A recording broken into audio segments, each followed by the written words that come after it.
Perkenalkan, saya Wening Udasmoro. Saya adalah guru besar dalam bidang sastra dan gender di Fakultas Ilmu Budaya Universitas Gadjah Mada. Dan saat ini saya juga menjadi Wakil Rektor bidang pendidikan dan pengajaran di Universitas Gadjah Mada. Saya pernah menjadi dekan pada Fakultas Ilmu Budaya Universitas Gadjah Mada pada tahun 2016 sampai 2021. Saya banyak melakukan aktivitas terkait dengan isu-isu gender, mulai dari isu-isu pencegahan dan penanganan kekerasan seksual, melakukan banyak sekali riset terkait dengan gender di dalam sastra, beberapa penelitian terkait dengan gender dan peace building atau pembangunan perdamaian di Indonesia, di beberapa wilayah di Indonesia, melakukan banyak sekali aktivitas di luar penelitian dan pengajaran, yakni saya juga menjadi Ketua Umum Persaudaraan Pencaksilat Kembang Staman. Ini sebuah persaudaraan pencaksilat tingkat nasional yang anggotanya adalah perempuan dan laki-laki, dan di dalam konteks ini saya membangun sebuah image baru bahwa pencaksilat itu harus bersifat tanpa kekerasan, tetapi lebih diutamakan untuk olahraga dan juga untuk prestasi. Latar belakang saya melakukan kegiatan ini karena saya melihat bahwa di dalam masyarakat kita masih banyak ketimpangan-ketimpangan yang terjadi antara laki-laki dan perempuan misalnya, sehingga saya melihat bahwa perlu adanya satu usaha bersama agar ada kesetaraan antara laki-laki dan perempuan. S2 dan S3 saya adalah dalam bidang gender studies, sehingga secara teori saya memiliki perspektif-perspektif yang saya ketahui, kemudian saya perdalam sehingga perspektif teoritis ini dapat saya gunakan untuk melihat kehidupan dalam masyarakat kita.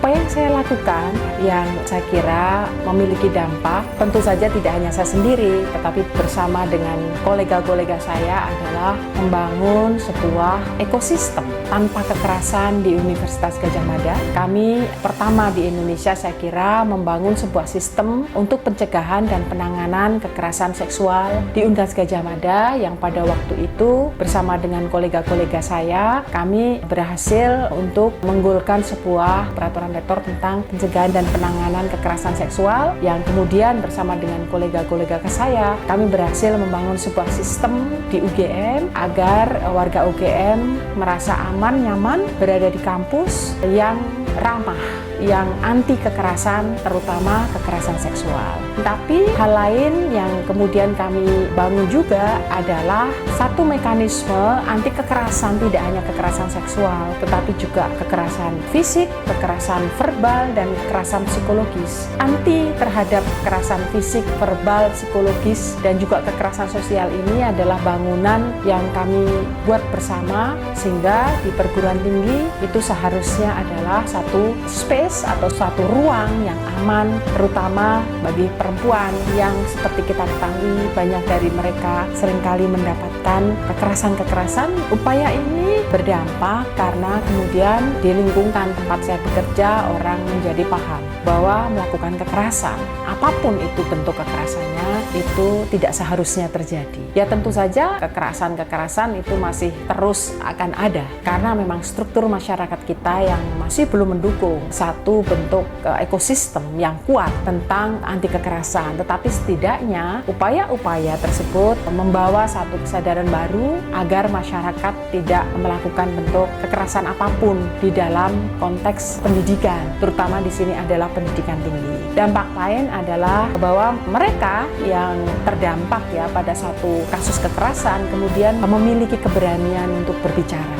keberanian untuk melapor, dan keberanian untuk menolak ya bentuk-bentuk kekerasan. Dan ini sifatnya tidak hanya di dalam konteks individual, tetapi konteksnya ini adalah konteks yang kelembagaan. Sehingga sebuah lembaga itu perlu didukung oleh individu-individu yang memiliki komitmen anti kekerasan, sehingga ketika individu itu mendukung dan institusi mendukung, maka akan terbangun ekosistem yang kuat anti kekerasan. Tentu saja senang, tetapi saya kira yang terpenting adalah bahwa hal seperti ini bisa menginspirasi orang lain untuk melakukan hal yang sama, berbuat sesuatu untuk kesetaraan dalam masyarakat, ya, untuk kesetaraan di dalam lingkungan lingkungan kita, tidak perlu jauh-jauh secara luas, setiap individu itu bisa membangun ekosistemnya sendiri, dan saya kira semua orang adalah champion di dalam konteks gender ketika mereka melakukan kerja-kerja untuk kesetaraan di dalam keluarga, di dalam masyarakat dan lingkungan. Harapan untuk isu gender adalah bahwa semua dari kita, siapapun kita, baik itu perempuan, laki-laki, itu selalu menyadari bahwa yang terpenting di dalam kehidupan bersama adalah kesetaraan yang sama, relasi kekuasaan yang seimbang, dan juga saling menghormati. Respecting others itu menjadi hal penting di dalam masyarakat. Ketika kita saling menghormati, ketika kita memiliki pemikiran bahwa setiap orang itu setara, entah apapun mereka, kelas sosialnya, usianya, gendernya, saya kira masyarakat kita akan menjadi masyarakat yang lebih baik, lebih memiliki well-being, memiliki aspek kenyamanan, aman, nyaman bagi mereka semua di dalam kehidupan sehari-hari dan kehidupan bermasyarakat. Menurut saya kita semua adalah subjek. Subjek itu adalah orang yang melakukan, berbuat sesuatu, memiliki agensi. Dan subjek yang kuat itu adalah subjek yang selalu memikirkan bagaimana orang lain agar setara, agar semua orang bisa berada di dalam kehidupan yang setara, saling menghormati dan juga saling memberikan motivasi, saling solider di antara mereka semua.